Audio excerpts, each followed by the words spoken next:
Se tivesse E você, amiga? Se tivesse que resumir em uma frase, é o mundo é dos fazedores, né? E você?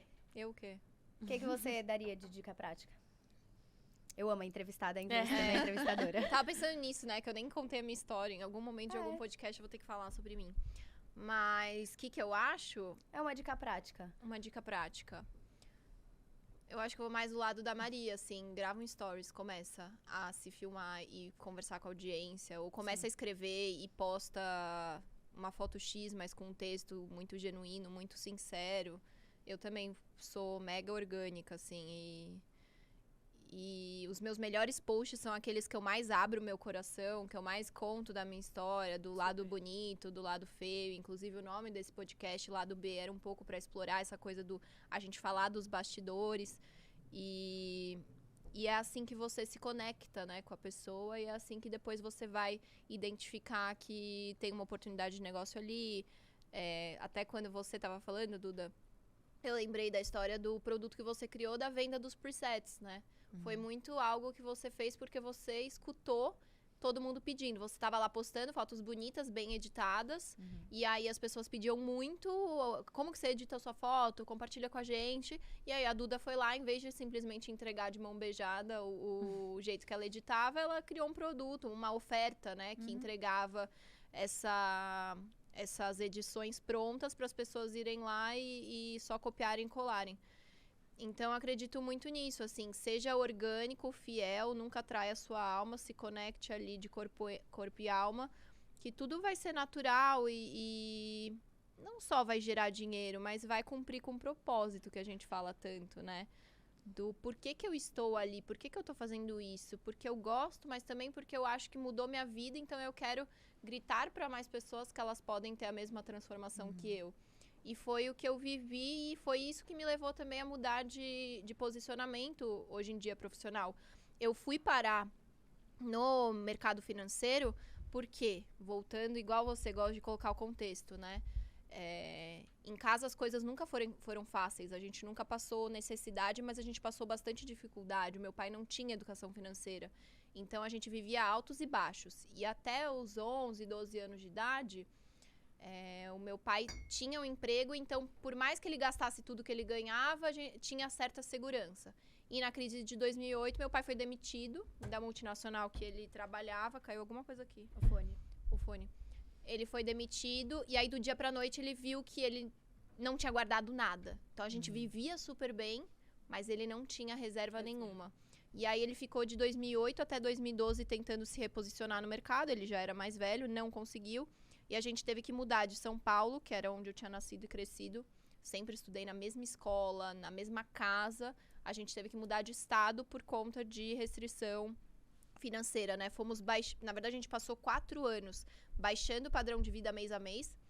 Então, era cortando as aulas de dança. Eu passava a tarde inteira na aula de dança. Eu fazia, tipo, jazz, balé, sapateado, musical, teatro.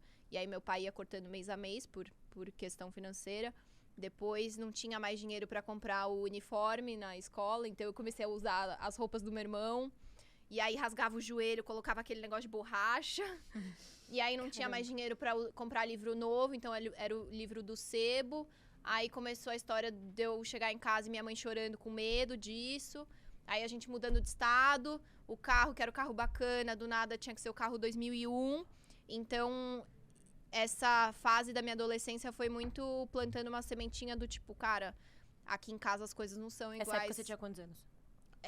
Meu pai foi demitido, eu tinha 11, 12. E aí, a gente mudou de São Paulo para Santa Catarina quando eu tinha 15.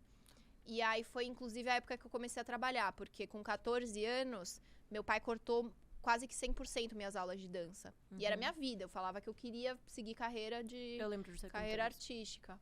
E aí, eu falei, não posso parar a aula de dança. Eu cheguei pra minha dona da escola, né? E que hoje é uma das minhas melhores amigas. E falei, posso dar aula e em troca você deixa eu fazer as aulas que eu quiser? Ela falou sim. Então, eu comecei a dar aula e trabalhar ali naquele momento. Não foi muito longe, porque aos 15 anos eu recebi a triste notícia de que a gente ia ter que mudar de estado. E foi muito marcante aquilo. Tipo, naquele momento eu falei, eu nunca quero passar pelo que meu pai tá passando. Assim, eu quero aprender com o erro dele. Porque ele podia ter evitado isso, né? Ele ganhava muito bem, a gente tinha uma vida muito boa, mas simplesmente por não ter guardado, a gente tá perdendo liberdade. A gente tá tendo que sair de uma vida que era super legal, de um lugar que eu amava viver, pra ir pra outro lugar morar. E aí eu fiquei 6 anos em Blumenau. Mudei da ideia de fazer dança pra fazer administração, porque eu tinha muito medo de não ganhar dinheiro como professora de dança ou qualquer rumo que eu tomasse no mundo mais artístico. E aí eu trabalhava, fazia os meus corres, trabalhava como modelo, fazia um bico aqui, um bico ali, importava coisa do AliExpress pra vender no Instagram, e era brechó, pegava as coisas da minha mãe e vendia no Instagram. E aí, enfim, conheci essa parte de economizar, que foi a referência que eu tive do erro do meu pai. Sim. Ganhava bem, não guardava. Então, eu comecei a guardar dinheiro. Quando eu entrei na faculdade de administração, eu me deparei com a segunda oportunidade, que era pegar aquilo que estava guardado e investir para potencializar o que eu tinha guardado. E aí foi quando eu conheci a Empíricos. E eu passei os 4 anos da faculdade investindo, pegando aquele dinheirinho pequenininho de estágio, lá em Blumenau também dava aula no teatro de Blumenau, dava aula de dança. E aí eu guardava esse dinheirinho todo mês. Eu nunca ganhei mais de 1.200 por mês, juntando todas as coisas que eu fazia. Eu ganhava 200, 300 conto no teatro. Mas aí eu conheci Empíricos e foi num momento muito bom, porque se você pega, assim, né, todo mundo sabe que em 2014 teve a grande crise, governo Dilma, então a bolsa estava muito mal precificada. Estava ali ao redor dos 40 mil pontos. Foi quando eu comecei a investir em ações, final de 2015.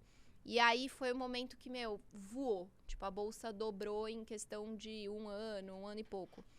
E tiveram ações específicas que eu comprei que dobraram em 2, 3 meses. Tipo, o Banco do Brasil dobrou em 2 meses que eu comprei. Então, foi assim, a menina que descobriu a fórmula mágica da riqueza. Mina de ouro. A mina de ouro. Aí eu falei, a vida é isso. Eu nem preciso ganhar muito, eu nem preciso ter muito sucesso. Mas se eu guardar um pouquinho todo mês e colocar em ações, eu tô feita. E Você descobriu sozinha esse mundo de ações? Não, eu e meu pai juntos. A gente foi interrompido por um anúncio da Empíricos, que é o que eu passei a fazer com as pessoas depois. Mas enfim, a gente tava curioso, né, com esse assunto. Aí a Empíricos interrompeu um vídeo. Assinamos um relatório da Empíricos. E aí comecei a investir por meio das indicações de ações da Empíricos. Ganhamos grana muito rápido. E você ajudou seu pai? Me empolguei. Eu e meu pai, a gente só falava disso. Os dois se ajudavam. Virou o assunto da família. Assim, minha mãe não aguentava mais. O almoço era falar de Empíricos, jantar era falar de Empíricos. E aí eu comecei a criar essa... Primeiro que assim, começou essa história de tipo, o mundo precisa saber disso. Eu não vou passar pelo que meu pai passou porque eu descobri isso. Então, quantas pessoas também não teriam outra realidade se investissem? E aí meio que se tornou a minha missão de vida. E muito fãs da Empíricos, eu e meu pai. Então eu falava, um dia eu vou trabalhar na Empíricos.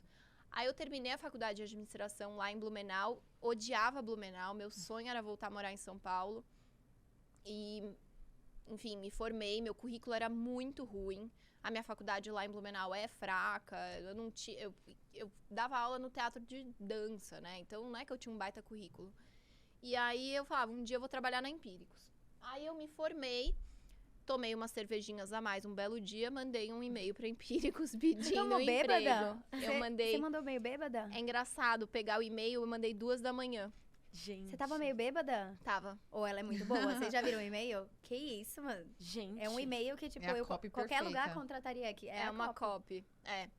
Enfim, tornando curto uma história longa, deu certo, entrei na Empíricos, no mundo do... Aí, qual que é a questão? Meu sonho era ser analista financeira, então eu queria disseminar a educação financeira para as pessoas. Sim.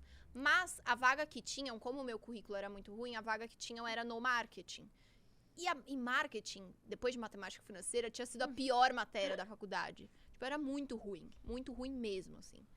Aí eu falei, fudeu, eu vou me dar muito mal, vou me demitir, nunca vou continuar lá na Empíricos. Aí eu cheguei como assistente de copywriter, não sabia o que era copywriting, eu falei, como eu sou muito ruim, eu vou ter que estudar demais. Então eu vou ter que fazer vezes 10 o que os caras estão fazendo aqui, né? E aí começou isso, assim. Me mudei pra São Paulo, eu era a primeira a chegar na Empírico, 6h30 da manhã.